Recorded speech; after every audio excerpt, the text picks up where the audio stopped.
തീയാണ്. ആ എന്റെ മക്കള് എന്റെ അല്ല, എന്റെ സ്വഭാവം എനിക്ക് എല്ലാരെയും ഒരു പേടിയാ. പക്ഷെ പപ്പായി മക്കൾ രണ്ടും ഒരുപോലെ. ഞാൻ ആരോടും ഒന്നിനും ഇല്ല.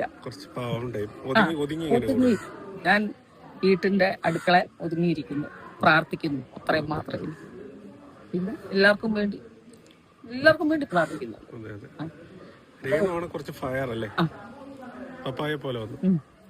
പപ്പായൊക്കെ ഇവിടെ ചീന്തലാറുകാരല്ലേ, ഇവിടുത്തെ പോലൊന്നും അല്ല.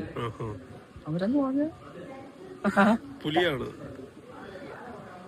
ആരുടാന്ന് ചോദിച്ചാൽ എന്തിനാന്ന് പറയും. പക്ഷെ എന്റെ വീട്ടുകാരൊക്കെ ആരുടാന്ന് ചോദിച്ചാൽ വീട്ടിനകത്ത് കയറി ഒതുങ്ങി. അങ്ങനെയായിരുന്നു ഞങ്ങളെ വളർത്തിയതും. ഞങ്ങൾ അങ്ങനെ സ്വന്തം മകളുടെ സ്വഭാവ സർട്ടിഫിക്കറ്റുമായി ഒരമ്മ മീഡിയക്ക് മുന്നിൽ. ഇതാരാന്നല്ലേ? ഇതാണ് നമ്മളെ രേണുസുധിയുടെ സ്വന്തം അമ്മ.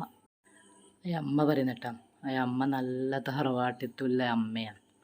മകളെ അച്ഛനെ പോലെ എന്നാ പറഞ്ഞത്. തീയാണ് തീ.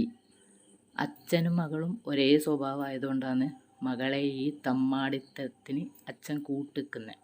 ആ പൈസ വാങ്ങിയിട്ട് അച്ഛൻ ഞണ്ണുന്നത് മകളുടെ ഭാഗത്തായതുകൊണ്ടാണ്. പല കുറ്റവും കുറവും അന്നേരം വീട്ടിന് വന്നപ്പം അയാൾ നന്നായിട്ട് മറ്റുള്ളവരെ, വീട് കൊടുത്തവരെയും കൂടെ കുറ്റം പറഞ്ഞത്. സത്യത്തിൽ ഈ അമ്മ പറയുന്നിട്ടില്ലേ, ഞാൻ ഒന്നിനുമില്ല, ഞാൻ നമ്മൾ അടുക്കളയ്ക്കുള്ളിൽ ഒതുങ്ങി നിൽക്കുന്ന ഒരു സ്ത്രീ, എന്നെ എൻ്റെ കുടുംബക്കാർ അങ്ങനെയാണ് പഠിപ്പിച്ചതെന്നാണ് പറഞ്ഞത്. ഇത് അച്ഛൻ്റെ സ്വഭാവമായതുകൊണ്ട് പറഞ്ഞാലനുസരിക്കുന്നുണ്ടാവില്ല. അത് കൃത്യമായിട്ട് വെളിപ്പെടുത്തി സ്വന്തം അമ്മ മോളെ സർട്ടിഫിക്കറ്റുമായിട്ട്.